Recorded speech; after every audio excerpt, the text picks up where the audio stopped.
On vous emmène avec nous à la 21e édition de la Journée des plantes au jardin de Chantilly.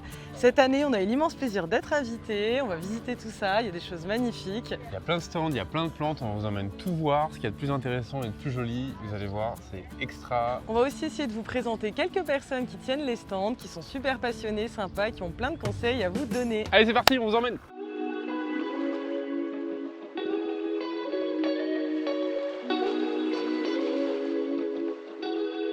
Juste ici, on a plein de petites plantes, on commence à voir un petit peu les stands, des fuchsias, des lupins, plein de petites choses. Regardez la quantité d'abeilles qu'il y a là-dessus.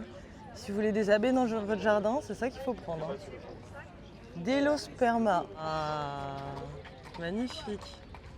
Là, on est au stand rosier, c'est une pure merveille, je suis trop contente. Il y a en touffe, en cône, en demi-tige, toutes les couleurs de l'arc-en-ciel, des panachés, moi j'adore les rosiers panachés. Pour info, les rosiers, c'est une fleur qui fleurit très longtemps, plusieurs mois, qui ne demande pas énormément d'entretien, caduque. Et la technique, si vous voulez garder un buisson similaire sans que ça fasse des hautes tiges avec quelques fleurs au bout, c'est vraiment en hiver, vous le taillez à ras, il faut bien les tailler et ils repartent comme ça. Puis les abeilles, elles en raffolent, donc pour la biodiversité, c'est top et au jardin, c'est magnifique. Moi, franchement, j'adore. On va aller voir un petit peu les couleurs. La beauté de celle-là. Là, on est au stand rosier. La variété que je connais pas, Léo-Fer. Blanc, or, ourlet de rouge, c'est sublime. Je ne connaissais pas cette variété, elle est très très belle. Tu sais comment elle s'appelle, celle-ci? Non madame. Ketchup mayo. Regarde le dessous des fleurs. Dans la mayo. Ça vous inspire, Thibaut pépiniériste? Ouais, c'est sublime. Très très joli.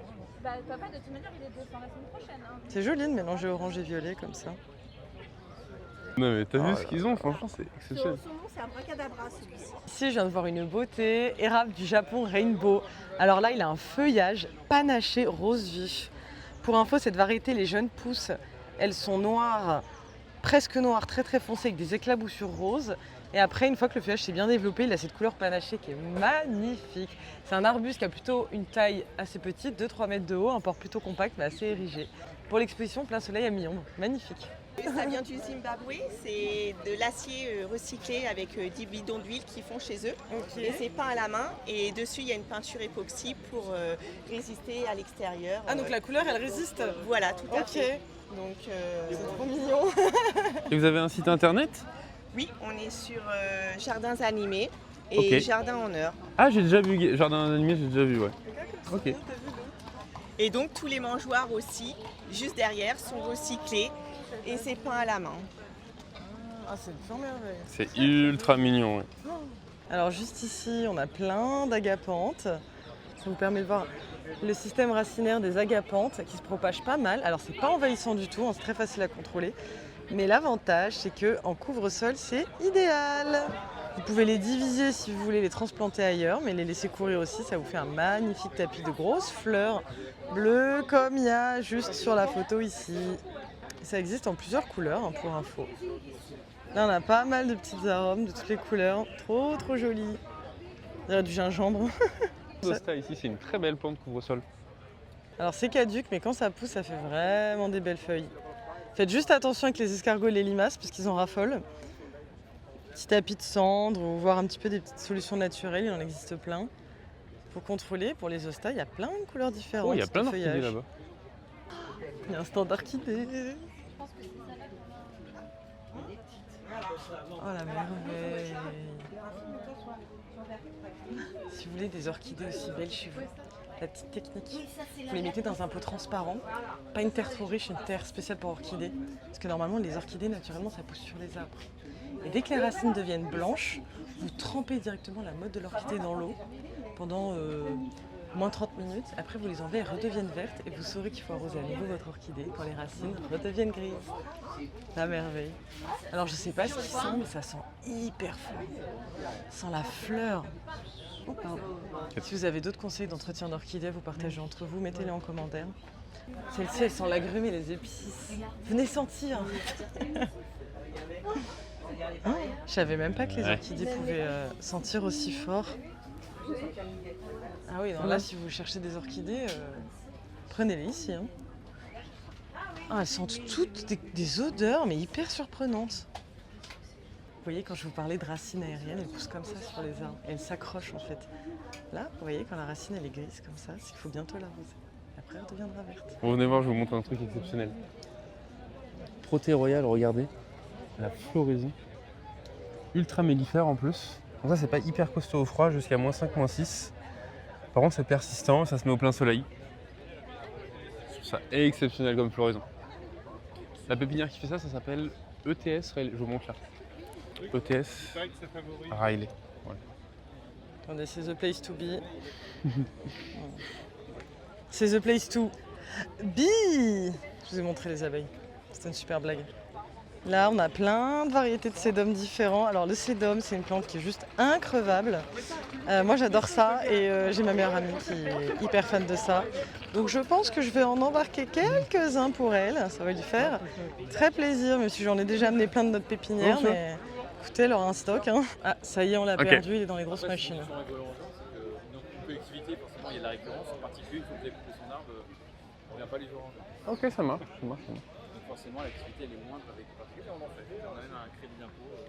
Donc là, on a plein de sauges. Il y a plein de sauges, de plein de couleurs différentes. Les sauges, c'est super sympa. Et pour info, c'est de la même famille que la menthe. Donc c'est un feuillage qui est parfumé, qui sent très bon. Là, très joli stand. Il y a des sauges. Et juste derrière, on a les goras. Ici, parfait pour des massifs méditerranéens, en pot ou en couvre-sol. Parce que ça ne demande pas beaucoup d'entretien. C'est hyper mellifère. Et ça existe en plein de couleurs. Donc vous pouvez mettre des couleurs identiques ou des panachés. Ça marche très bien. Magnifique petit stand là. Plein de petites vivaces, très sympa les vivaces pour un jardin. Et des radis. Non, je rigole, je sais pas ce que c'est. Des navets. Et des navets. Waouh, c'est joli. Magnifique. Avec des dahlias. Ah, je crois que c'était pour lui la bière. Oui, il en a déjà bu. En tout cas, bravo, vous avez des beaux os. Petite pause déj. Avec 40 boissons parce qu'il fait super chaud. C'est exceptionnel ce soir.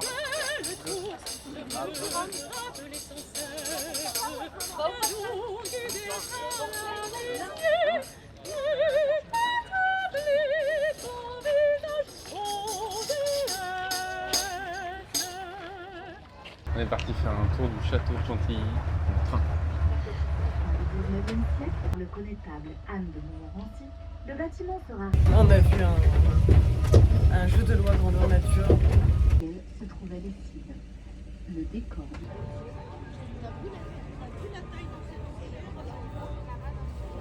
Alors, petite astuce pour les moustiques cet été, vous pouvez mettre des géraniums. Et ici, on vient de voir, ils ont des variétés odorantes. C'est les feuilles, vous frottez un petit peu. Ah là là, ça sent mais divinement bon. Je pensais pas qu'il y avait des géraniums odorants, mais là, des très bonnes odeurs. J'ai toujours trouvé que le géranium, ça avait une odeur un peu bizarre, mais apparemment, c'est ça qui aide à faire fuir les moustiques.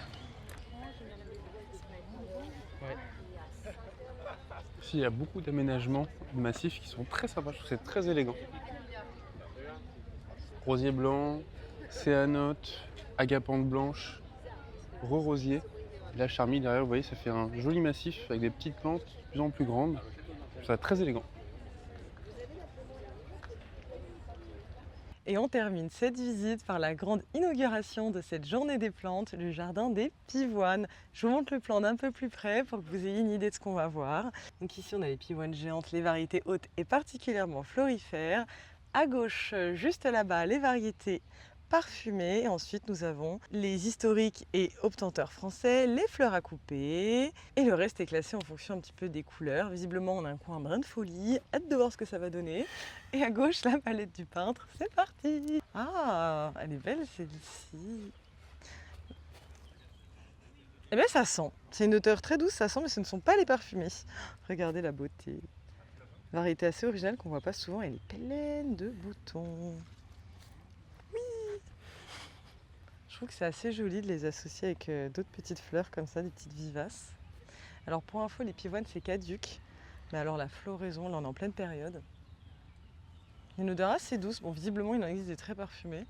Et au niveau des couleurs, on a un petit peu pareil, toutes les couleurs de l'arc-en-ciel avec des variétés panachées, des variétés avec plus ou moins de pétales, regardez la couleur. Et ça marche très bien avec les jardins à la française, à l'anglaise et aussi asiatique. Au niveau de l'exposition, en fonction des variétés, ça peut fonctionner dans toutes les expositions. Vous voyez ici, on a du plein soleil, on a de la mi-ombre et de l'ombre. Moi, je trouve que le feuillage est très sympa. Il y a des feuillages verts, des feuillages rouges. Regardez. Vous voyez les couleurs là-bas. Regardez. Vraiment il y a du fuchsia, du blanc, du jaune. Très apaisant. Et pour ceux qui se demandent, sur le sol, c'est du paillage de miscanthus. Donc ça aide à garder l'humidité de la terre, parce que c'est une plante qui aime bien quand même avoir une terre humide. Ça nourrit le sol quand ça se décompose et une fois arrosé, ça ne vole pas du tout au vent. Pas d'inquiétude. Et ça prévient aussi l'apparition des mauvaises herbes. Et si vous mettez un géotextile en dessous, ça permet de cacher le géotextile avec un peu de lumière. Venez voir les pivoines rouges, elles sont magnifiques. Oh là là. Alors il me semble qu'ici, c'est l'espace fleurs à couper. Parce qu'il y avait un espace aussi avec les pivoines typiques des bouquets de fleurs. Je pense que ça doit être celle-ci. Pourquoi? Parce qu'on a une fleur, une tige. On n'a pas plusieurs fleurs par tige. Ça doit être celle-ci. Alors elles sentent super bon, je m'y attendais pas du tout et les fleurs elles sont énormes quoi. Ça c'est aussi un truc qu'on pense rarement à faire, mais si vous avez des fleurs au jardin, utilisez-les pour faire des bouquets. Là vous voyez par exemple si vous avez un massif comme ça, vous pouvez prendre quelques fleurs. Bon je pense que le massif restera tout aussi beau et vous pouvez faire des magnifiques bouquets chez vous avec les fleurs que vous avez au jardin. Pareil pour les feuillages, des branches même de laurier, ça fonctionne. Le coin de folie est vraiment une folie. C'est à couper le souffle. Non c'est joli, alors je sais pas trop ce que ça veut dire coin de folie, je pense que c'est une floraison... qui sont pas très standards, avec des pétales, c'est des fleurs originales, c'est ça que je comprends. Dans des variétés de pivoine, il y en a toute une flopée que je connais pas toutes. Nous à la pépinière, on en fait moins d'une dizaine.